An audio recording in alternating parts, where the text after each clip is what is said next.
തോറ്റ് വന്ന് ജയിച്ചോളാം. അപ്പൊ നമ്മളെ കൂട്ടത്തില് എനിക്കൊരു ചേച്ചി മാത്രമേ ഉള്ളൂ, സ്റ്റുഡന്റ് ആയിട്ട് വന്ന് ഇവിടെ നേഴ്സായിട്ട് വർക്കുന്നത്. അപ്പൊ അതുകൊണ്ടാണ്. ഇപ്പോ നഴ്സിംഗ് ഹോം ആണോ ഹോസ്പിറ്റലാണോ വർക്ക് ചെയ്യാൻ നല്ലത്? ഫാർമ കോഴ്സ് ഒക്കെ കഴിഞ്ഞ ആൾക്കാരുണ്ട് നാട്ടിൽ. അപ്പൊ അല്ലെങ്കിൽ ഈ +2 കഴിഞ്ഞിരിക്കുന്ന സ്റ്റുഡൻസ് ഉണ്ട്. അപ്പൊ അവർക്കൊക്കെ നേഴ്സായിട്ട് ഇവിടെ അയർലൻഡ് വരാൻ പറ്റുമോ? 6 വർഷം മുന്നേ അയർലൻഡിൽ സ്റ്റുഡന്റ് ആയിട്ട് വന്ന് ഇപ്പോൾ രജിസ്റ്റേർഡ് നേഴ്സായിട്ട് HSC ഹോസ്പിറ്റലിൽ വർക്ക് ചെയ്യുന്ന രഞ്ജു ചേച്ചിയുടെ വിശേഷങ്ങളാണ് ഇന്നത്തെ വീഡിയോ. ഹായ് ഫ്രണ്ട്സ്, നമസ്കാരം. ഞാൻ ഹരി. ഇന്നത്തെ വീഡിയോ എന്ന് പറയുന്നത് ഒരു ഇൻഫോർമേറ്റീവ് വീഡിയോ ആണ്. രഞ്ജു ചേച്ചിയെ മുമ്പ് വീഡിയോ കണ്ടിട്ടുള്ളവർക്ക് മനസ്സിലാവും. ബിനിച്ചേന്റെ വൈഫാണ്. ചേച്ചി ഇവിടെ രജിസ്റ്റേർഡ് നേഴ്സായിട്ട് വർക്ക് ചെയ്യാണ്. അപ്പോൾ ചേച്ചി സ്റ്റുഡന്റ് ആയിട്ട് ഇവിടെ എങ്ങനെ എത്തി, അതിന്റെ പ്രോസസ്സിങ് എങ്ങനെയായിരുന്നു, എന്തൊക്കെ കടമകൾ കടന്നാണ് ഇവിടെ എത്തിയത്, അങ്ങനെയുള്ള ചെറിയ ചെറിയ വിശേഷങ്ങളാണ്. അപ്പോൾ നമുക്ക് ചേച്ചിയോട് തന്നെ കാര്യങ്ങൾ ചോദിച്ച് മനസ്സിലാക്കാം. നാട്ടിൽ നിന്ന് ഒരുപാട് പേര് നേഴ്സുമാർ തന്നെ പോസ്റ്റ് BSc ചെയ്യാനും അങ്ങനെ ഒരുപാട് സ്റ്റുഡൻ്റ് ആയിട്ടൊക്കെ വന്ന് ഇവിടെ പഠിച്ചതിന് ശേഷം ജോലി ചെയ്യുന്ന ആൾക്കാരുണ്ട്. അപ്പോൾ ചേച്ചിയോട് ചോദിക്കാം അതിന്റെ വിശേഷങ്ങളൊക്കെ. ചേച്ചി നമസ്കാരം. നമസ്കാരം. എന്നാണ് വിശേഷങ്ങൾ? സുഖമായിട്ടിരിക്കുന്നു. ഓക്കെ, നമ്മളിപ്പം കഴിഞ്ഞ ദിവസം സുസ്മി ചേച്ചിയുടെ വീഡിയോ ചെയ്തു. അപ്പൊ സുസ്മി ചേച്ചി ബാക്കി പ്രോസസ്സിങ്ങിനെ NMBA DL കുറിച്ചൊക്കെ ഓൾറെഡി എക്സ്പ്ലെയിൻ ചെയ്തു. അപ്പൊ ഇന്നത്തെ വീഡിയോ എന്ന് പറയുന്നത് ചേച്ചി ഇപ്പൊ സ്റ്റുഡന്റ് ആയിട്ടാണ് വന്നത്. അപ്പോൾ നോർമലി നഴ്സുമാർ വന്നത് നാട്ടിൽ നിന്ന് തന്നെ IELTS ഒക്കെ ക്ലിയർ ചെയ്തിട്ടാണ് വരുന്നത്. അപ്പൊ ചേച്ചി സ്റ്റുഡന്റ് ആയിട്ട് നഴ്സിംഗ് സ്റ്റുഡന്റ് ആയിട്ട് ഇവിടെ വന്നു. അത് കോഴ്സ് കഴിഞ്ഞിട്ട് ഇപ്പൊ രജിസ്റ്റേർഡ് നഴ്സാണ് ഇപ്പൊ വർക്ക് ചെയ്യുന്നത്. അപ്പൊ അതിന്റെ വിശേഷങ്ങൾ നമുക്ക് ഇപ്പൊ നാട്ടിൽ നിന്ന് ഇപ്പൊ ഒരുപാട് പേര് യൂട്യൂബിൽ സെർച്ച് ചെയ്യുന്നുണ്ടാവും ഇങ്ങനെ അയർലൻഡിലേക്ക് നേഴ്സുമാർ തന്നെ. അപ്പൊ അങ്ങനെയുള്ളവർക്ക് ഇത് ഒരു യൂസ്ഫുൾ ഒരു വീഡിയോ ആവുക എന്നുള്ളതാണ് നമ്മുടെ ഈ വീഡിയോ ഉദ്ദേശം. അപ്പൊ ചേച്ചി തന്നെ കാര്യങ്ങൾ എക്സ്പ്ലെയിൻ ചെയ്യുക. ഓക്കെ, എല്ലാവർക്കും നമസ്കാരം. ഞാൻ 2018 ഏകദേശം 6 വർഷം മുമ്പ് ഒരു സ്റ്റുഡന്റ് ആയിട്ടാണ് ഇവിടെ എത്തിയത്. അതായത് BSc നഴ്സിംഗ് ചെയ്യാൻ വേണ്ടി കോർക്ക് യൂണിവേഴ്സിറ്റി കോളേജിൽ സ്റ്റുഡന്റ് ആയിട്ട് എത്തി. അത് കഴിഞ്ഞ് അവിടെ ഒരു 1 ഇയർ കോഴ്സായിരുന്നു. അത് കഴിഞ്ഞ് അതിൻ്റെ ഒപ്പം തന്നെ OET പ്രാക്ടീസ് ചെയ്ത് OETയും ക്ലിയർ ചെയ്ത് നെക്സ്റ്റ് ഇയർ തന്നെ എനിക്ക് NMBA ഇവിടെ തന്നെയാണ് ഞാൻ എൻ്റെ പ്രോസസ്സിംഗ് എല്ലാം ചെയ്തത്. NMBA രജിസ്ട്രേഷന് വേണ്ടി ചെയ്തു. അതുപോലുള്ള ഒരു കാലഘട്ടത്തിൽ സ്റ്റുഡൻറ് ലൈഫിൽ ഞാൻ ഒരു HCA ആയിട്ടൊരു നഴ്സിംഗ് ഹോമിൽ വർക്ക് ചെയ്യായിരുന്നു. എനിക്ക് എൻ്റെ OET ക്ലിയർ ചെയ്ത് കഴിഞ്ഞപ്പോൾ എൻ്റെ എംപ്ലോയർ എനിക്ക് ജോബ് സ്പോൺസർഷിപ്പ് തന്നു. അങ്ങനെ ഞാൻ OET ക്ലിയർ ചെയ്ത് DL കിട്ടിയ പാടെ അവരെനിക്ക് അതിൻ്റെ എന്താ പറഞ്ഞാൽ ഞങ്ങൾ അഡാപ്റ്റേഷൻ കോഴ്സാണ് ചൂസ് ചെയ്തത്.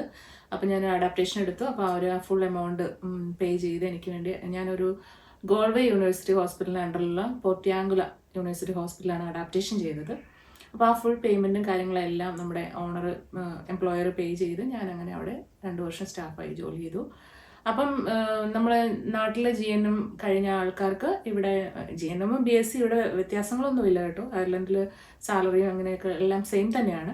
പക്ഷെ നമുക്ക് സ്റ്റുഡൻ്റ് ആയിട്ടും വരാം. OET ക്ലിയർ ചെയ്തില്ലെങ്കിൽ OET സ്റ്റുഡൻറ്റിന് ഏകദേശം ഒരു 6 സ്കോർ മതി, അതായത് IELTSൻ്റെ.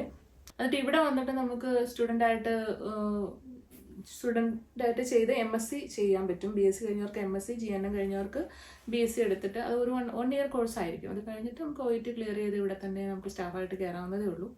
അങ്ങനെ വരാൻ താല്പര്യമുള്ളവർക്കൊക്കെ ഈ ഒരു വഴി നോക്കാവുന്നതാണ്. പലരും ഇപ്പോൾ HCS ഒക്കെ ആയിട്ട് വരുന്നുണ്ടല്ലോ, അപ്പം ഇത് വഴിയും നോക്കാവുന്നതാണ്. അപ്പം ഞാൻ അങ്ങനെയാണ് ചെയ്തത്. എൻ്റെ ജോലി ഞാനിങ്ങനെ വന്ന് 1 വർഷത്തിനുള്ളിൽ ഞാൻ OET ഇവിടെ തന്നെ കോർക്ക് ഇംഗ്ലീഷ് കോളേജ് എന്ന് പറഞ്ഞൊരു ഇൻസ്റ്റിറ്റ്യൂട്ടിൽ ഞാൻ OET എക്സാം അപ്പിയർ ചെയ്ത് അങ്ങനെ അവിടെ നിന്ന് കിട്ടി. ഇവിടുന്ന് തന്നെ NMBA പ്രോസസ്സിങ് ചെയ്തു. അന്നേരം എല്ലാം ഓൺലൈൻ ആയിരുന്നില്ല. പക്ഷെ എൻ്റെ ആ സമയമായപ്പോഴത്തേനും ഓൺലൈനിലേക്ക് ഇതിലേക്ക് മാറുന്നൊരു സന്ദർഭമായിരുന്നു. ഒരു 4 മാസം കൊണ്ട് DL കിട്ടി. DL കിട്ടിയ പാടെയാണ് നമ്മൾ ജോബ് സെർച്ചിങ്ങിന് വേണ്ടിയിട്ട് എൻ്റെ എംപ്ലോയർ തന്നെ എനിക്ക് സ്പോൺസർഷിപ്പ് തന്നതുകൊണ്ട് ഞാൻ ഒരുപാട് സെർച്ച് ചെയ്ത് അലയേണ്ടി വന്നില്ല. പക്ഷെ ഈസി ആയിരുന്നു എനിക്ക് കാര്യങ്ങളൊക്കെ. അങ്ങനെ പിന്നെ ഞാൻ 2 വർഷം അവിടെ ജോലി ചെയ്തു. അവരുടെ അണ്ടറിൽ ഒരു കോൺട്രാക്റ്റിൽ ജോലി ചെയ്തു.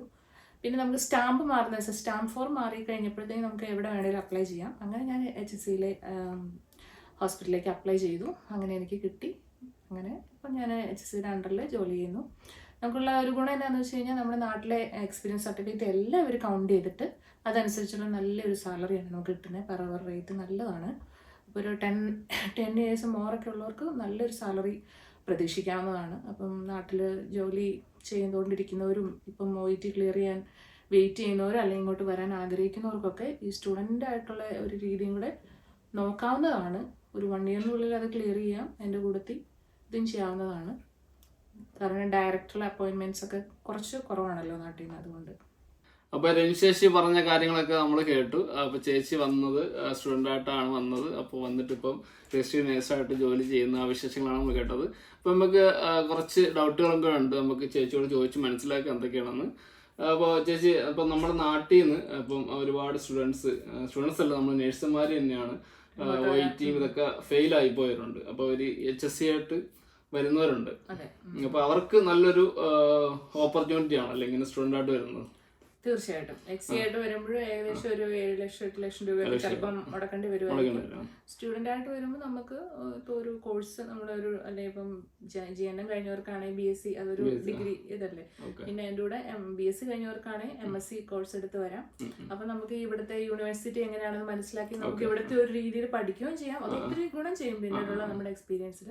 ഇവിടെ നിന്നുകൊണ്ട് തന്നെ നമുക്ക് പ്രോസസിങ് ചെയ്യാം. പിന്നെ ജോബ് സെർച്ച് ചെയ്യാനൊക്കെ എളുപ്പമാണ്. നമുക്ക് കൂടുതൽ എംപ്ലോയറെയൊക്കെ നേരിട്ട് പോയി കണ്ട് നഴ്സിംഗ് ഹോമിൽ അല്ലെങ്കിൽ ഹോസ്പിറ്റലൊക്കെ നേരിട്ട് ഇന്റർവ്യൂ അറ്റൻഡ് ചെയ്യാൻ പറ്റും. ഇപ്പൊ നാട്ടിൽ നിന്ന് കയറി വരുമ്പോൾ ഇന്റർവ്യൂസ് ഒക്കെ വളരെ കുറവായിരിക്കും. അപ്പൊ അതൊരു അപ്പൊ ചേച്ചി GNM ആണ് നാട്ടിൽ കഴിഞ്ഞത്. GNM കഴിഞ്ഞിട്ട് ഇവിടെ എന്ത് ചെയ്യാനാണ് ആക്ച്വലി വന്നത്? BSc nursing. അതൊരു 1 ഇയർ പ്രോഗ്രാം ആയിരുന്നു, 1 ഇയർ കോഴ്സ് ആയിരുന്നു. BSc നഴ്സിംഗ് അതൊരു ഹോണറബിൾ ബാച്ചിലർ ഡിഗ്രി അതായിരുന്നു. അപ്പൊ ആ ഒരു കോഴ്സിന് വേണ്ടിയിട്ടാണ് ഞാൻ വന്നത്. ഏജൻസി വഴിയാണ് ചേച്ചി വന്നത്. അപ്പൊ ഏജൻസി വഴി വന്നപ്പോ നമുക്ക് എത്രയായി ഇവിടെ എക്സ്പെൻസ് അപ്രോക്സിമേറ്റ്? ഇവിടുത്തെ കോഴ്സ് ഫീ ഏകദേശം 7,500, ഏകദേശം അല്ല കറക്റ്റ് 7,500 ആയി കോഴ്സ് ഫീ.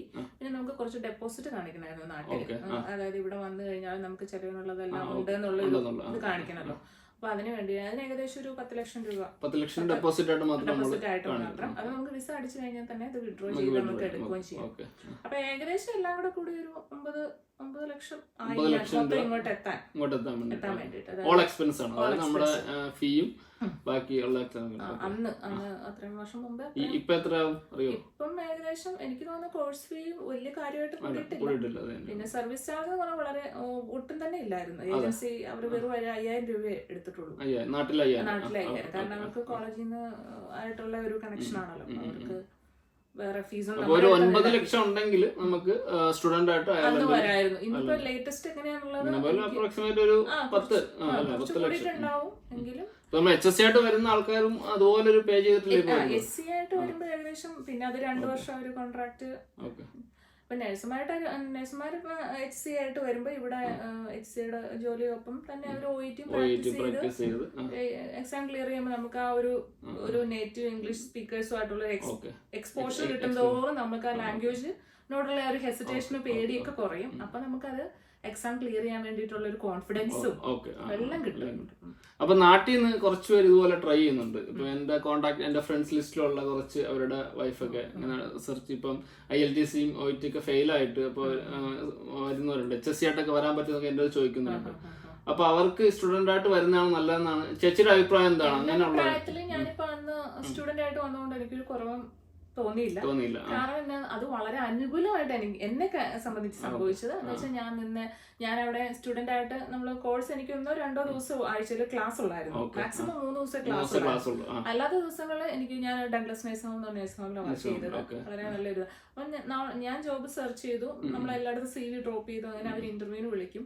അല്ലെങ്കിൽ ഇമെയിൽ ID അവർ നഴ്സിംഗ് ഹോമിൽ പോയിട്ട് ഇപ്പം അവിടുത്തെ ഡയറക്ടറുടെ ഇമെയിൽ ID നമ്മൾ ചോദിച്ചു മേടിച്ചിട്ട് വന്നിട്ട് നമ്മൾ ഡീറ്റെയിൽസ് ഒക്കെ വെച്ചൊരു ഇമെയിൽ കൊടുക്കുമ്പോൾ അവർ തിരിച്ച് റിപ്ലൈ ചെയ്യും. ഇന്റർവ്യൂ CV നമുക്ക് ഡയറക്റ്റ് ഇമെയിൽ ചെയ്യാം. അപ്പൊ അവർ അതനുസരിച്ച് അവർക്ക് അത് സ്യൂട്ടബിൾ ആണെങ്കിൽ അവർ നമ്മളെ വിളിക്കും. അപ്പൊ നമ്മൾ ഇന്റർവ്യൂ അപ്പിയർ ചെയ്ത് കഴിഞ്ഞാൽ നമുക്ക് HC ആയിട്ട് ജോലി. അന്ന് എന്നെ സംബന്ധിച്ച് ഞാൻ അങ്ങനെ ചെയ്തേ. അങ്ങനെ ഞാൻ സ്റ്റുഡന്റ് ആയ സമയത്ത് പാർട്ട് ടൈം ആയിട്ട് വർക്ക് ചെയ്തു. അത് ഞാൻ ഒരു 1 ഇയർ കോഴ്സേ ഉള്ളല്ലോ. അത് നെക്സ്റ്റ് ഇയർ സ്റ്റേ ബാക്ക് ആയിരുന്നു എനിക്ക്. 1 ഇയറേ ഉള്ളായിരുന്നു എനിക്ക്. BSc ആയതുകൊണ്ട് 1 ഇയർ, MSc ആയിട്ട് വരുമ്പോ 1 ഇയർ കോഴ്സും 2 ഇയേഴ്സ് സ്റ്റേ ബാക്ക് ഉണ്ടായിരുന്നു. ഫീസ് കൂടുതലായിരിക്കും അല്ലേ? കുറച്ച് കൂടുതൽ. BSc കഴിഞ്ഞവർക്ക് മാത്രമേ വരാൻ പറ്റുള്ളൂ. പക്ഷെ നാട്ടിലിപ്പോ ജനറലി കൂടുതലും എല്ലാ കുട്ടികളും BSc കഴിഞ്ഞവരായിരിക്കും. ഞാൻ പഠിച്ചത് 2001 പാസ് ഔട്ട് ആയ ആളാണ്. അപ്പം എനിക്ക് കൂടുതലും GNM ആയിരുന്നു ആ സമയത്തൊക്കെ കോഴ്സുകൾ അവൈലബിൾ ആയിട്ടുണ്ടായിരുന്നത്. അപ്പൊ ഞാൻ GNM ആയതുകൊണ്ട് ഞാൻ BSc എടുത്തു വന്നു. അപ്പൊ എന്റെ കൂടെ നഴ്സിംഗ് ഹോമിൽ വർക്ക് ചെയ്യുന്ന പല കുട്ടികളും സ്റ്റുഡന്റ് ആയിട്ട് MSc സ്റ്റുഡൻസ് ആയിരുന്നു. അവർ HC ആയിട്ട് വർക്ക് ചെയ്ത് അവർ പെട്ടെന്ന് തന്നെ ഇവിടെ വന്ന് OIT ക്ലിയർ ചെയ്തു. അവർ പെട്ടെന്ന് തന്നെ അവർക്ക് ജോബ് ഇവിടെ തന്നെ നിന്ന് നമുക്ക് NMBയുടെ പ്രോസസ്സിങ് ഞാൻ തന്നെയാണ് ചെയ്തത്. അപ്പം അതും ചെയ്ത് പിന്നെ DLM കിട്ടാൻ അധികം കാലതാമസം എടുത്തില്ല. പിന്നെ അത് കിട്ടിയപ്പോൾ നമ്മുടെ എംപ്ലോയർ നമ്മളെ സ്പോൺസറിങ് ചെയ്തു. അതുകൊണ്ട് എല്ലാ രീതിയിലും എനിക്കിത് ഗുണം ചെയ്തു. ഞാൻ സ്റ്റുഡന്റ് ആയിട്ട് വന്നിട്ടുണ്ട്. പക്ഷെ നാട്ടിൽ നിന്ന് OET റിപ്പീറ്റ് ചെയ്ത് നമ്മൾ ആകെ ഫെഡപ്പ് ആയി ചിലപ്പോൾ അവിടെ നിന്ന് പോയേനെ. പക്ഷെ നമുക്കിപ്പോ നാട്ടിൽ നിന്ന് ഇപ്പം സ്റ്റുഡന്റ് ആയിട്ട് വരുന്നെങ്കിൽ എന്തൊക്കെ ജസ്റ്റ് ഒരു പ്രോസസ്സിനെ കുറിച്ച് അറിയാൻ വേണ്ടി എത്ര സമയം എടുക്കും? എനിക്ക് ഇപ്പൊ സപ്പോസ് ഇപ്പൊ ഒരാൾ BSc കഴിഞ്ഞ ഒരാൾ അല്ലെങ്കിൽ GNM കഴിഞ്ഞ ഒരാള് ഇപ്പം OET അല്ലെങ്കിൽ IELTS ഒക്കെ ഫെയിൽ ആയ ആൾക്കാർ ഇന്നിപ്പോ സ്റ്റാർട്ട് ചെയ്യാൻ അവർ തീരുമാനം എടുക്കുകയാണ്. ഇപ്പൊ സ്റ്റുഡന്റ് ആയിട്ട് വന്നാലോ എന്നിങ്ങനെ ചിന്തിക്കുകയാണ്. അപ്പൊ എത്ര കാലതാമസം എടുക്കും ഇപ്പം ജസ്റ്റ് ഒന്ന് പറയാൻ വേണ്ടി? ഇവിടെ ഈസി ആണോ അത് പ്രോസസ്സിങ്? ഒരുപാട് ടഫ് ആണോ? ഒരുപാട് ടഫ് ഒന്നും അല്ല. നമ്മളെല്ലാം ഒരു നല്ലൊരു ഇപ്പം എന്റെ ഒരു നമ്മുടെ ഏജൻസിയിലെ ആള് ഒരു മാഡം ആയിരുന്നു, ആനി മാഡം എന്ന് പറഞ്ഞിട്ട്. മാഡം അവിടുത്തെ കൗൺസിലറാണ്. അപ്പൊ മാഡം ക്ലിയർ ആയിട്ടൊരു പിക്ചർ നമുക്ക് തരും, എന്തൊക്കെ കാര്യങ്ങളാണ് നമ്മൾ ചെയ്യേണ്ടത്, എന്തൊക്കെ പേപ്പേഴ്സ് വേണം നമുക്ക്. നമ്മള് നഴ്സിംഗിന്റെ എക്സ്പീരിയൻസ് സർട്ടിഫിക്കറ്റ് അടക്കം നമ്മൾ പഠിച്ച സ്കൂളിൽ കോളേജിൽ നിന്ന് അല്ലെങ്കിൽ സ്കൂളിൽ നിന്ന് എവിടെയാണെന്ന് വെച്ചാൽ അവിടെ നിന്നുള്ള എല്ലാ പേപ്പേഴ്സും കാര്യങ്ങളെല്ലാം കൃത്യമായ ഒരു ലിസ്റ്റ് അവർ തരും. അതനുസരിച്ച് നമ്മൾ അതെല്ലാം പ്രൊഡ്യൂസ് ചെയ്ത് അങ്ങ് കൊടുത്തു കഴിഞ്ഞാൽ നമുക്ക് ഫുൾ എക്സ്പ്ലെയിൻ ചെയ്ത് എങ്ങനെയാണ് അപ്പൊ എല്ലാ സെപ്റ്റംബർ ബാച്ചാണ് ഇവിടെ മൊത്തം യൂണിവേഴ്സിറ്റിയിൽ. സെപ്റ്റംബറിലേക്കാണ് എല്ലാം ഇൻടേക്ക് എടുക്കുന്നത് സ്റ്റുഡൻസ് വരുന്നത്. അപ്പൊ ഇപ്പൊ നമ്മൾ സെപ്റ്റംബർ വരാൻ വേണ്ടി നമ്മൾ ഒരുപക്ഷെ ഒരു മാർച്ച് തൊട്ടേ അതിന്റെ പേപ്പർ വർക്കുകളെല്ലാം തുടങ്ങി, അല്ലെങ്കിൽ ജനുവരി തൊട്ടേ അതിന്റെ പേപ്പർ വർക്ക്. എല്ലാ വർഷം സെപ്റ്റംബറിലാണ് ഇൻടേക്ക് ഉള്ളത്, ഒരു ഇൻടേക്ക് ഉള്ളത്. കാരണം നമ്മൾ കഴിഞ്ഞ സ്റ്റുഡൻസിന്റെ വീഡിയോസ് മനകേര അനന്തരം വീഡിയോസ് എടുത്തപ്പോ അവർ ജനുവരിയിലുണ്ട്. കോളേജ് അല്ലേ, യൂണിവേഴ്സിറ്റി. അപ്പൊ അതുമായിട്ട് ഒരു ബന്ധങ്ങളുമില്ല. യൂണിവേഴ്സിറ്റിയിൽ എപ്പോഴും യൂണിവേഴ്സിറ്റി സെപ്റ്റംബറാണ് എല്ലാ ഇൻടേക്കുകളും നടക്കുന്നത് ഇവിടെ. അപ്പം MSc കോഴ്സ് ആണെങ്കിലും BSc ആണെങ്കിലും എനിക്ക് അറിയാവുന്ന അതൊക്കെ തന്നെയാണ്. ചേച്ചിക്ക് അറിയാവുന്ന കാര്യങ്ങൾ മാത്രം പറഞ്ഞത്. കാരണം നമുക്ക് നമ്മളിപ്പം ജസ്റ്റ് മൊത്തത്തിലൊന്ന് റെഫർ ചെയ്ത് അങ്ങനെയൊന്നുമല്ല, ചേച്ചിയുടെ ആ ഒരു എക്സ്പീരിയൻസ് ആണ് ഇപ്പം പറയുന്നത്. പ്ലാൻ ചെയ്യുന്നുണ്ട്. ഓക്കെ, നമ്മൾ അപ്പം അങ്ങനെയായിരുന്നു. അപ്പൊ എനിക്ക് തോന്നുന്നു ഒരു ജനുവരി തൊട്ടേ അതിന്റെ പേപ്പർ വർക്കുകളെല്ലാം തുടങ്ങി, എല്ലാം അതിന്റെ എല്ലാ ക്ലാരിഫിക്കേഷൻ എല്ലാം നടത്തി, എല്ലാം സെറ്റ് ചെയ്തിട്ട് എല്ലാം റെഡിയാക്കി. ഒരു മാർച്ച് ഏപ്രിൽ മെയ് ഒക്കെ ആയപ്പോഴത്തേനും തന്നെ, മെയ് ജൂണൊക്കെ ആയപ്പോ തന്നെ സംഭവങ്ങളെല്ലാം സെറ്റായി വന്നായിരുന്നു.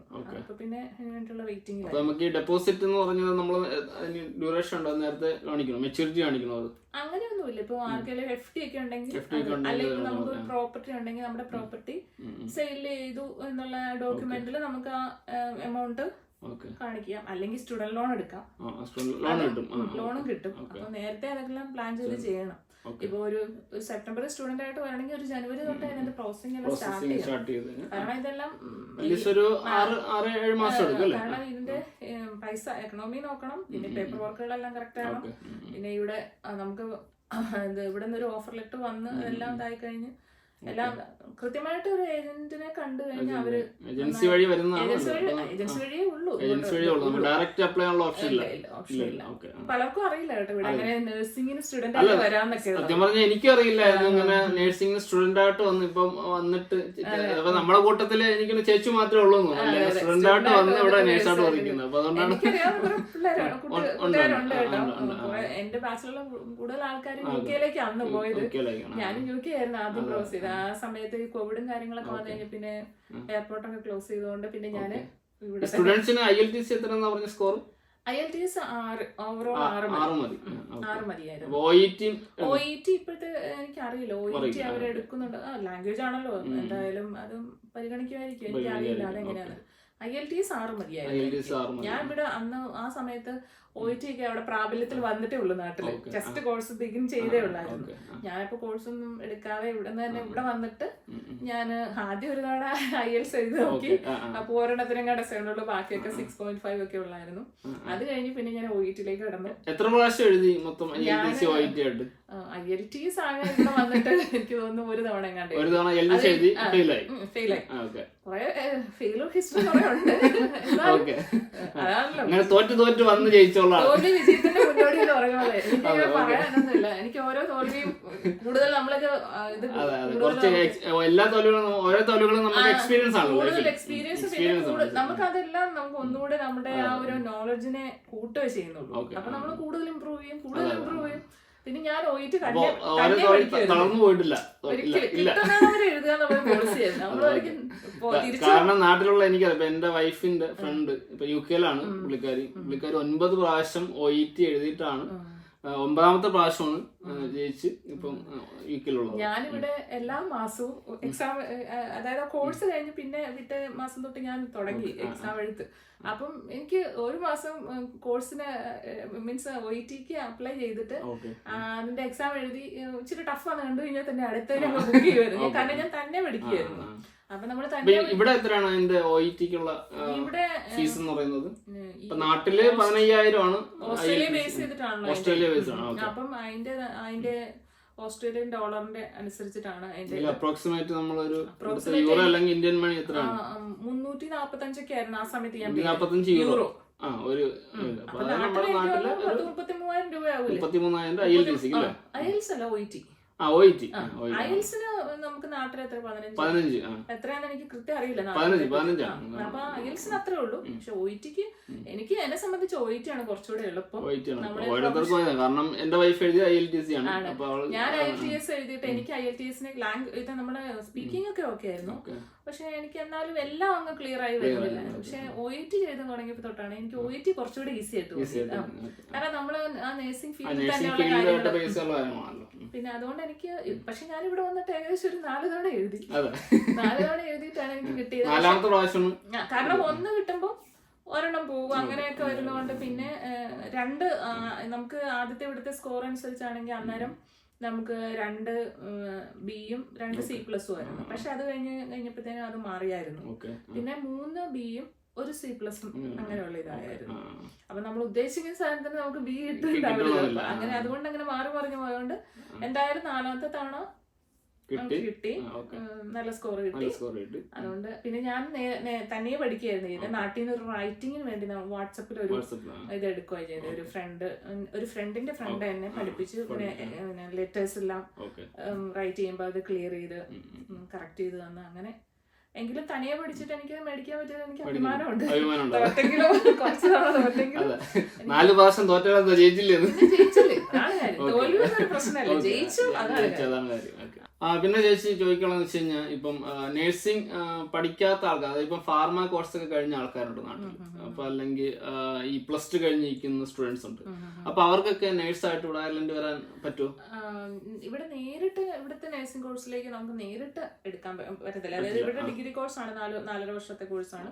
അതിന് ഇവിടെ തന്നെ ഇതായിട്ടേ പറ്റത്തുള്ളൂ. ഇവിടെ നേരിട്ട് അങ്ങനെ ഒരു പ്രൊഫഷണൽ കോഴ്സ് കഴിഞ്ഞ ഒരു ഡിഗ്രി കോഴ്സ് കഴിഞ്ഞിട്ടാണ് ഇങ്ങോട്ട് സ്റ്റുഡന്റ് ആയിട്ട്. അതായത് ഫാർമ പഠിച്ച ഇപ്പൊ എന്റെ ഒരു ഫ്രണ്ടിന്റെ വൈഫ് ഫാർമ കോഴ്സ് പഠിച്ചു. അല്ല, അത് ഒരു ഡിഗ്രി അല്ലെ ഡിപ്ലോമ കോഴ്സ് കഴിഞ്ഞിട്ടല്ലേ വരുന്നത്? ഡിപ്ലോമ ഡിഗ്രി ആണെന്ന് അറിയില്ല. അപ്പൊ ഞാനൊരു എക്സാമ്പിൾ ചോദിക്കുകയാണ് അറിയാൻ വേണ്ടിട്ട്. അപ്പൊ അങ്ങനെയുള്ളവർക്ക് നേഴ്സായിട്ട് ഇവിടെ വന്ന് പഠിക്കാൻ പറ്റുമോ? ഇല്ല, അങ്ങനെ പഠിക്കാൻ പറ്റില്ല. നഴ്സിംഗ് ബാക്ക്ഗ്രൗണ്ട് ഉള്ളവർക്ക്, നഴ്സിംഗ് ബാക്ക്ഗ്രൗണ്ട് ഉള്ളവർക്ക് മാത്രം ഇവിടെ നേഴ്സായിട്ട് ഫർദർ സ്റ്റഡീസിന് വന്ന് OET ക്ലിയർ ചെയ്ത്. അല്ലാണ്ട് നാട്ടിൽ +2 കഴിഞ്ഞവർക്കോ അല്ലെങ്കിൽ വേറെ ഏത് കോഴ്സ് കഴിഞ്ഞവർക്കോ സ്റ്റുഡന്റ് ആയിട്ട് ഇപ്പൊ നമ്മുടെ അനഘ സ്റ്റുഡന്റ് ആയിട്ട് ഇവിടെ വന്ന് അവരുടെ റിലേറ്റഡ് ആയിട്ടുള്ള കോഴ്സ് അല്ലേ, അവരുടെ ഡിഗ്രി അവിടെ നടത്തിയിട്ടല്ലേ അവർ ഇവിടെ വന്നത്. അതുപോലെ നമ്മൾ നഴ്സിംഗിന് നമ്മുടെ നാട്ടിലൊരു ഡിഗ്രി ഉണ്ടെങ്കിൽ മാത്രമാണ്, അതായത് നഴ്സിംഗ് റിലേറ്റഡ് ഡിഗ്രി ഉണ്ടെങ്കിൽ GNM അല്ലെങ്കിൽ BSc ഉള്ളവർക്ക് മാത്രമാണ് ഇവിടെ സ്റ്റുഡന്റ് ആയിട്ട് വരാൻ പറ്റുന്നുള്ളൂ. അല്ലാതെ കാരണം അതിന്റെ ഫർദർ സ്റ്റഡീസ് അല്ലാതെ ബേസിക് ആയിട്ടുള്ള കോഴ്സ് അല്ല. ബേസിക് എപ്പോഴും നമ്മൾ നാട്ടിൽ നിന്ന് ചെയ്തിട്ട് വേണമെങ്കിൽ വരാനായിട്ട്. അപ്പോൾ രഞ്ജേഷി പറഞ്ഞ കാര്യങ്ങളൊക്കെ മനസ്സിലായെന്ന് തോന്നുന്നു. അപ്പോൾ നാട്ടിൽ നിന്ന് OET അല്ലെങ്കിൽ IELTS ഫെയിലായവർ വിഷമിക്കണ്ട, ഇവിടെ സ്റ്റുഡൻ്റ് ആയിട്ട് വരാനുള്ള ഓപ്ഷൻ ഉണ്ട്. ജസ്റ്റ് ഇന്ന് തന്നെ നിങ്ങൾ താല്പര്യം ഉണ്ടെങ്കിൽ ഇന്ന് തന്നെ അത് സ്റ്റാർട്ട് ചെയ്യുക, അല്ലേ? ഒരുപാട് താമസിപ്പിക്കണ്ട. ഏജൻസി ഏതെങ്കിലും കോണ്ടാക്ട് ഉണ്ടോ? ഐ സ്റ്റഡി അബ്രോഡ് എന്ന് പറഞ്ഞ ഏജൻസിയാണ്. കാരണം ഏജൻസിയെ കുറിച്ച് വേറെ ഏജൻസി ഒന്നും അറിയില്ലല്ലോ. അറിയാം, ചേച്ചി വന്ന ഏജൻസി അതാണ്. അപ്പൊ അവരെ ഒന്ന് കോണ്ടാക്ട് ചെയ്യുന്നവരുണ്ട്, അവർ ഇപ്പോഴും ചെയ്യുന്നവരാണ്. അപ്പൊ അങ്ങനെ ഉണ്ടെങ്കിൽ അങ്ങനെ ഒരു ഓപ്ഷനാണ്. HSC ആയിട്ട് വരാൻ നിൽക്കുന്നവർക്കും അതൊരു നല്ലൊരു ഓപ്ഷൻ ആണല്ലോ, സ്റ്റുഡന്റ് ആയിട്ട് വന്ന്. HC ആയിട്ട് വരുന്നവർക്ക് HC ആയിട്ട് വന്നിട്ട് ഇവിടെ വന്ന് OET ക്ലിയർ ചെയ്ത് നേഴ്സായിട്ട് കയറാം. ഓക്കെ. HC ആയിട്ട് വരുമ്പോ ഒരു ജനറൽ പെർമിറ്റിലാണ് വരുന്നത്. നേഴ്സായി കഴിയുമ്പോൾ ഒരു ക്രിട്ടിക്കൽ സ്കിൽ പെർമിറ്റില്ല. അപ്പൊ ഫാമിലിയെ കൊണ്ടുവരാൻ കുറച്ചുകൂടെ ഈസി ആയിരിക്കും. 1 വർഷത്തെ കോഴ്സിനാണ് ചേച്ചിയുടെ വന്നത്. 1 വർഷത്തെ കോഴ്സ് കഴിഞ്ഞ് 1 വർഷം സ്റ്റേ ബാക്ക് ഉണ്ടായിരുന്നു. ആ സ്റ്റേ ബാക്ക് സമയത്താണ് OET ക്ലിയർ ചെയ്ത് രജിസ്റ്റേർഡ് നേഴ്സായിട്ട് പിറ്റേ വർഷം തന്നെ രജിസ്റ്റേർഡ് നേഴ്സ്. അപ്പൊ ഈ വിസയുടെ ഇത് കാറ്റഗറി മാറിയായിരുന്നു. വിസയുടെ കാറ്റഗറി മാറും. അപ്പം സ്റ്റുഡന്റ് ആയിരിക്കുമ്പോൾ വിസ വേറെ. അത് കഴിഞ്ഞ് നമ്മള് വർക്ക് എന്തായിരുന്നു, നമ്മുടെ സ്റ്റേ ബാക്കിന്റെ സമയത്ത് സ്റ്റാമ്പ് 1G വിസയാണ്. നമ്മള് വരുമ്പോ ഈ പഠിക്കുമ്പോ ഏത് വിസയാണ് ഇവിടെ ഉള്ളത്? അത് സ്റ്റുഡന്റ് വിസ. സ്റ്റുഡന്റ് വിസയിലാണ് നമ്മൾ ഒരു വർഷം നിൽക്കുന്നത്. അപ്പൊ സ്റ്റേ ബാക്ക് ആകുമ്പോ സ്റ്റാമ്പ് 1G അതായത് പെർമിഷൻ ടു വർക്ക് എന്നുള്ള കാറ്റഗറിയിലേക്ക് പോകും. അത് കഴിഞ്ഞിട്ട് പിന്നെ നമ്മള് സ്റ്റാഫ് ആകുമ്പോ സ്റ്റാമ്പ് മാറുമല്ലോ. സ്റ്റാമ്പ് 4 ആകുന്നത് സ്റ്റാമ്പ് 4 ആവുന്നത് ഇവിടുത്തെ ക്രിട്ടിക്കൽ സ്കിൽ പെർമിറ്റ് ഉള്ളത്. അതാണ് നഴ്സസ്, ഫാർമസിസ്റ്റ്, ഡോക്ടേഴ്സ് അങ്ങനെയൊക്കെ ഉള്ളവർക്ക് ക്രിട്ടിക്കൽ സ്കിൽ വർക്കേഴ്സ് ആണ്. അവർക്ക് ഇവിടെ വന്ന് 2 വർഷം കഴിയുന്നതോടെ ഒരു സ്റ്റാമ്പ് 4 ആകും. സ്റ്റാമ്പ് 4 ആകുക എന്ന് പറഞ്ഞു കഴിഞ്ഞാൽ നമുക്കപ്പോ ഇന്ന ഒരു എംപ്ലോയറുടെ അണ്ടറിൽ വർക്ക് ചെയ്യണം എന്നുള്ള ഒരു കാറ്റഗറി മാറിയിട്ട് നമുക്ക് ഇഷ്ടമുള്ള ആളുകളുടെ അണ്ടറിൽ നമുക്ക് ഇപ്പൊ അവര് ഏത് സ്ഥലത്ത് ഇപ്പൊ ജനറലി നമ്മൾ പറയുകയാണെങ്കിൽ നമുക്ക് HSC ജോബ് വേണേ പ്രിഫർ ചെയ്യാം, അല്ലെ പ്രൈവറ്റിൽ പ്രിഫർ ചെയ്യാം. വർക്ക് പെർമിറ്റിന്റെ ആവശ്യമില്ല. അപ്പൊ permission to work, permission to എന്താ പറയാ, ബിസിനസ്സിലും വരെ നമുക്ക് ചെയ്യാൻ വരെയുള്ള ഒരു പെർമിഷനാണ് സ്റ്റാമ്പ് 4 എന്ന് പറയുന്നത്. സ്റ്റുഡന്റ് ആയിട്ട് വരുന്നവർക്ക് 2 വർഷമാണ്. അതായത് വർക്ക് ക്ലാസ് കഴിഞ്ഞിട്ട് കോഴ്സ് കഴിഞ്ഞിട്ട് നമുക്ക് സ്റ്റാമ്പ് 1G ആയിരിക്കുമ്പോ തന്നെ നമുക്ക് പെട്ടെന്ന് നമ്മൾ OET ക്ലിയർ ചെയ്ത് നമുക്ക് എംപ്ലോയ്മെന്റിലേക്ക് പെട്ടെന്ന് തന്നെ പ്രവേശിക്കാം. ഈ സ്റ്റാമ്പ് 1G ആയിരിക്കുമ്പോ തന്നെ നമുക്ക് ഇതെല്ലാം ക്ലിയർ ചെയ്യുകയാണെങ്കിൽ നമ്മുടെ എല്ലാം വളരെ ഫാസ്റ്റ് ആയിരിക്കും. ക്രിട്ടിക്കൽ സ്കില്ലിലേക്ക് നഴ്സായി കയറി കഴിഞ്ഞാൽ അപ്പൊ തന്നെ അത് കഴിഞ്ഞ് 2 വർഷം ആകുമ്പോൾ സ്റ്റാമ്പ് 4ലേക്ക് മാറണം. നമ്മൾ കഴിഞ്ഞ ദിവസം സുസ്മി ചേച്ചിയുടെ വീഡിയോ ചെയ്തപ്പോൾ അതിന്റെ താഴെ ഒരുപാട് കമന്റ് വന്നിട്ടുണ്ട്. അതുപോലെ തന്നെ ഒരുപാട് പേര് എന്നെ ഡയറക്റ്റ് മെസ്സേജ്, സുസ്മി ചേച്ചിക്കും ഒരുപാട് മെസ്സേജ് പോയിട്ടുണ്ട്. അപ്പോൾ ഡൗട്ട് നമ്മൾ പറ്റുന്നതൊക്കെ നമ്മൾ യൂട്യൂബിൽ തന്നെ ഓൾറെഡി കമന്റ് കൊടുക്കുന്നുണ്ട്. അപ്പോൾ ഇതിൽ കുറച്ച് കമന്റുകൾ വന്നിട്ടുണ്ട്. അപ്പോൾ ചേച്ചിക്ക് അറിയാവുന്ന കാര്യങ്ങൾ ജസ്റ്റ് ഒന്ന് ഇപ്പം ഈ വീഡിയോ കാണുന്നവർക്ക് വേണ്ടി ഒന്ന് പറഞ്ഞു കൊടുക്കും. ജസ്റ്റ് ഡൗട്ടുകളാണ്. ഇപ്പം ഈ നാട്ടിൽ നിന്നായാലും മിഡിൽ ഈസ്റ്റിൽ നിന്നൊക്കെ ഒരുപാട് പേര് കാണുന്നുണ്ടാവും. അപ്പോൾ അവർക്ക് ഒരു ഉപകാരമാവട്ടെ. അപ്പോൾ അതിലുള്ള വീഡിയോ എന്ന് പറഞ്ഞാൽ ഒരാൾ ചോദിച്ചിട്ടുള്ളതെന്ന് വെച്ച് കഴിഞ്ഞാൽ, ഞങ്ങൾ ദുബായിലാണുള്ളത്, വൈഫ് അവിടെ നേഴ്സായി വർക്ക് ചെയ്യുന്നു, ഓൾമോസ്റ്റ് 4 years ദുബായിൽ എക്സ്പീരിയൻസ് ഉണ്ട്. അത് ക്ലിനിക് എക്സ്പീരിയൻസ് ആണുള്ളത്. നാട്ടിൽ 3 years ഹോസ്പിറ്റൽ എക്സ്പീരിയൻസ് ഉണ്ട്. നാട്ടിൽ OBG GYN ആണ് എക്സ്പീരിയൻസ് ഉള്ളത്. അയർലൻഡിൽ വരുന്നതിന് ക്ലിനിക്കൽ എക്സ്പീരിയൻസ് പ്രോബ്ലം ഉണ്ടോ? ഇതാണ് ക്വസ്റ്റ്യൻ. അപ്പോ ചേച്ചിക്ക് അറിയാവുന്ന കാര്യങ്ങൾ. ക്ലിനിക്കൽ എക്സ്പീരിയൻസ് പ്രോബ്ലം ഇല്ല. കണ്ടിന്യൂസ് എക്സ്പീരിയൻസ് ഉണ്ടല്ലോ. എക്സ്പീരിയൻസ് ഉണ്ട്. ഇവിടെ അതിന് സ്കോപ്പ് ഉണ്ടോ? ഓൾറെഡി ഹോസ്പിറ്റൽ എക്സ്പീരിയൻസ് ഉണ്ട്. 3 years നാട്ടിലുണ്ട്. ഇവിടെ റീസെന്റ് ഇപ്പൊ 4 years എക്സ്പീരിയൻസ് ദുബായിലുണ്ട്. ദുബായല്ലേ? ദുബായിലെന്നാണ് പറഞ്ഞത്. 4 വർഷമായിട്ട് ദുബായിലാണ്. അപ്പം അത് വെച്ചിട്ട് ഇവിടെ നഴ്സിംഗ് ഹോമിലേക്ക് അപ്ലൈ ചെയ്യാൻ പറ്റും. HSCയിലേക്ക് ഇവര് ഹോസ്പിറ്റലിലേക്ക് എടുക്കുമ്പോഴത്തേന് ഇവര് ചിലപ്പോൾ 3 year കണ്ടിന്യൂസ് ഹോസ്പിറ്റൽ എക്സ്പീരിയൻസ് വേണമെന്ന് പറയുന്നുണ്ട്. മിഡിൽ ഈസ്റ്റ് കാരണം നാട്ടിൽ നേരിട്ട് അവർ ഇന്റർവ്യൂ എടുത്ത് ആളുകളെ കൊണ്ടുവരുന്നില്ലല്ലോ. പക്ഷെ നഴ്സിംഗ് ഹോമിലേക്ക് അപ്ലൈ ചെയ്യാം. നഴ്സിംഗ് ഹോമിലേക്ക് അപ്ലൈ ചെയ്യാം. പ്രശ്നമില്ലെന്നുള്ളതാണ് എന്റെ ഒരു ആൻസർ. അപ്പൊ നമുക്ക് അടുത്ത ക്വസ്റ്റ്യൻ ചോദിക്കാം. I have recently got DL decision letter. പിന്നെ currently I am working as a care assistant in UK. I am eligible ആണെന്ന് ചോദിച്ചിട്ടുണ്ട്. ഇപ്പം ഇവിടുത്തെ DL ആണ്. ഇപ്പൊ NMBA DL ആണ് കിട്ടിയിരിക്കുന്നത്. അയർലൻഡിൽ DL ആണ് കിട്ടിയിരിക്കുന്നെങ്കിൽ ഇവിടെ എലിജിബിൾ ആണ്. അപ്ലൈ ചെയ്യാം. അപ്പോൾ അത് എലിജിബിൾ ആണ്, കുഴപ്പമില്ല എന്നുള്ളതാണ്. ഓക്കെ. അപ്പോൾ അടുത്ത ക്വസ്റ്റ്യൻ എന്ന് പറയുന്നത്, കോർക്ക് യൂണിവേഴ്സിറ്റി വേക്കൻസീസ് ഓപ്പൺ ആണോ? I got a DL. I had seen on ad for vacancies for Cork University Hospital. എന്താണ് സിറ്റുവേഷൻ? ഓപ്പൺ ആണ്. ഫ്രീസിംഗ് കളഞ്ഞു. ഓപ്പൺ ആണ്. ഇനി പക്ഷേ ഏജൻസി മുഖാന്തരേ വരാൻ പറ്റുള്ളൂ. ഏജൻസി ഇവിടെ ഇപ്പോൾ ഉള്ളവർക്ക് HSC നമുക്ക് ഡയറക്റ്റ് അപ്ലൈ ചെയ്യാനുള്ള ഓപ്ഷൻ ഇല്ലല്ലോ അല്ലേ? നേരിട്ട് അപ്ലൈ ചെയ്യാൻ നാട്ടിൽ നിന്നുള്ള ഓപ്ഷൻ ഇല്ല. ഇവിടെ ഉള്ള ആളുകൾക്കാണ് ഇപ്പം പറ്റും. HC ആയിട്ട് വർക്ക് ചെയ്യുന്നവർക്കോ അല്ലെങ്കിൽ ഡിപെൻഡന്റ് ആയിട്ട് വന്നവർക്കൊക്കെ പറ്റും. പിന്നെ വേറൊരു ക്വസ്റ്റ്യൻ ചോദിച്ചു കഴിഞ്ഞാൽ, നേഴ്സ് ഇപ്പോഴത്തെ സ്റ്റാറ്റസ്, ഏജൻസി ഡീറ്റെയിൽസ്, അതിനെ പറ്റി ഒരു വീഡിയോ ചെയ്യാമെന്ന് ചോദിച്ചിട്ടുണ്ട്. അപ്പൊ ഏജൻസി ഇപ്പം നാട്ടിലെ ഏജൻസി മുഖാന്തരം ബന്ധപ്പെടുക, നഴ്സിംഗ് ഹോമിലേക്കൊക്കെ കയറി വരാൻ പറ്റും. ഒരുപാട് ഹോസ്പിറ്റലിലേക്കാൾ കൂടുതൽ ഇവിടെ നഴ്സിംഗ് ഹോം ഓപ്പർച്യൂണിറ്റിയാണ് ഉള്ളത്. 2 വർഷത്തെ നഴ്സിംഗ് ഹോം എക്സ്പീരിയൻസ് കഴിഞ്ഞ് കഴിഞ്ഞാൽ ഉടനെ ഹോസ്പിറ്റലിലേക്ക് വേണ്ടി തന്നെ വെയിറ്റ് ചെയ്യണമെന്നില്ലല്ലേ?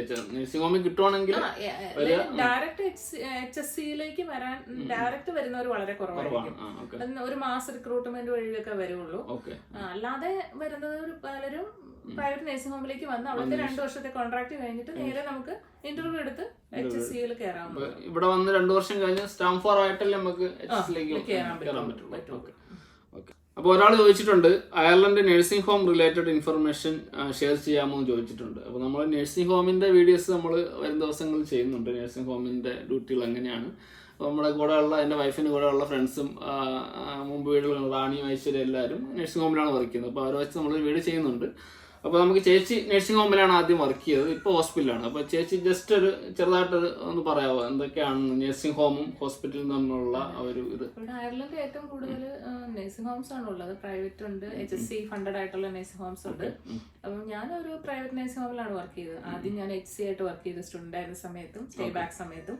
അത് കഴിഞ്ഞിട്ട് ഞാൻ നഴ്സായിട്ടും വർക്ക് ചെയ്തു. അപ്പം നാട്ടിൽ നിന്ന് വരാൻ താല്പര്യമുള്ളവർക്ക് പ്രൈവറ്റ് നഴ്സിംഗ് ഹോമിലേക്ക് ഏജൻസി മുഖാന്തരം വരാവുന്നതാണ്. ഇവിടെ വരുമ്പം ഉള്ളത് അഡാപ്റ്റേഷൻ ഓർ ആപ്റ്റിറ്റ്യൂഡ് ടെസ്റ്റ് ആണ് ക്ലിയർ ചെയ്യേണ്ടത്. അല്ലെങ്കിൽ അഡാപ്റ്റേഷൻ സാധാരണഗതിയിൽ ഹോസ്പിറ്റലിലേക്ക് വരുമ്പോഴാണ്.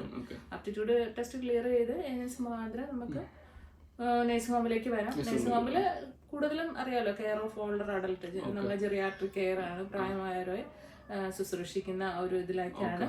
അപ്പൊ അതിന് പ്രത്യേകിച്ച് ഇപ്പൊ ഒരു നാട്ടില് ഒരു വലിയ ഹോസ്പിറ്റൽ വർക്ക് എക്സ്പീരിയൻസ് വേണമെന്നൊന്നുമില്ല. ഒരു കണ്ടിന്യൂസ് എക്സ്പീരിയൻസ് ഉണ്ടായാൽ മതി. ഇപ്പൊ ക്ലിനിക്കിലാണെങ്കിലും ജനറലി ആയിട്ടുള്ള എക്സ്പീരിയൻസ് ആണെങ്കിലും കുഴപ്പമില്ല. എനിക്കൊക്കെ അങ്ങനെ തന്നെയായിരുന്നു.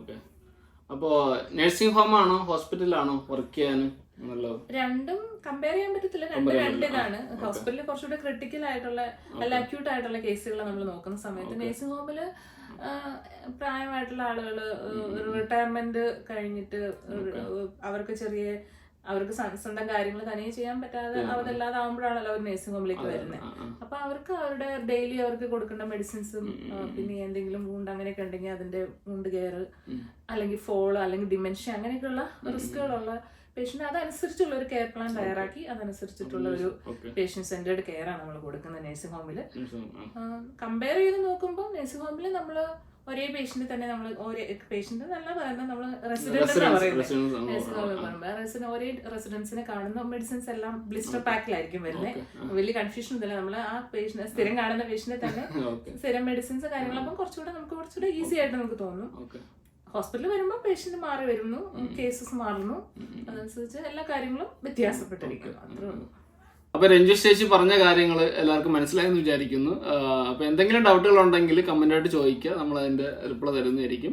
അപ്പൊ അല്ലെങ്കിൽ അടുത്ത വീഡിയോയിൽ നമ്മൾ അതിന്റെ ഇത് എക്സ്പ്ലെയിൻ ചെയ്യുന്നതായിരിക്കും, എന്താ കാര്യങ്ങളെന്ന് റെഫർ ചെയ്തിട്ട് അല്ലെ മറ്റുള്ള കാര്യങ്ങളൊക്കെ ചോദിച്ച് മനസ്സിലാക്കിയിട്ട് നമ്മൾ അതിന്റെ റിപ്ലൈ തരുന്നതായിരിക്കും. അപ്പോൾ ചേച്ചി ഇപ്പം അയർലൻഡിലേക്ക് വരാൻ വേണ്ടി ഒരുപാട് പേര് നാട്ടിൽ വെയിറ്റ് ചെയ്യുന്നുണ്ട്, അല്ലെങ്കിൽ മിഡിൽ ഈസ്റ്റ് വെയിറ്റ് ചെയ്യുന്നുണ്ട്. അപ്പൊ അവർക്ക് വേണ്ടി ചേച്ചിക്ക് എന്താണ് പറയാനുള്ളത്? എന്നെ സംബന്ധിച്ച് എനിക്ക് ഭയങ്കര ഇഷ്ടമാണ് അയർലൻഡ്. നല്ലൊരു രാജ്യമാണ്. കുട്ടികൾക്കാണേലും ഇവിടെ ചൈൽഡ് ബെനിഫിറ്റ് കാര്യങ്ങളെല്ലാം ഉണ്ട്. നമ്മുടെ എഡ്യൂക്കേഷൻ എല്ലാം ഫ്രീ ആണ്. പിന്നെ എന്താ പറയാ, പിന്നെ നമ്മുടെ ഡിപ്പെൻഡന്റ് ആയിട്ടുള്ള ആളുകൾക്കും വർക്ക് ചെയ്യാൻ വേണ്ടിയിട്ടുള്ള നല്ല അറ്റ്മോസ്ഫിയർ ഉണ്ട്.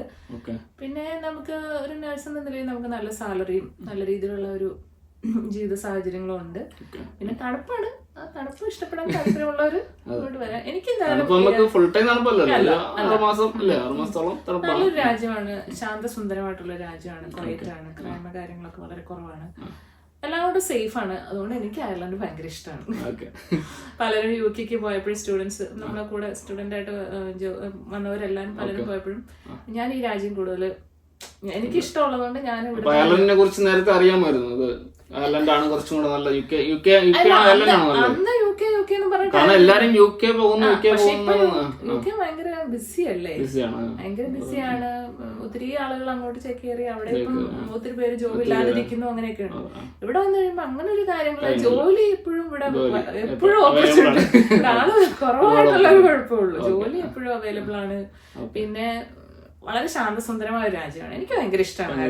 നമ്മുടെ നാട്ടിലെ പോലെ പച്ചപ്പും ഹരിതം, എനിക്ക് ഇതിരി മഞ്ഞും തണുപ്പും, പക്ഷെ എനിക്ക് ഇഷ്ടമാണ്.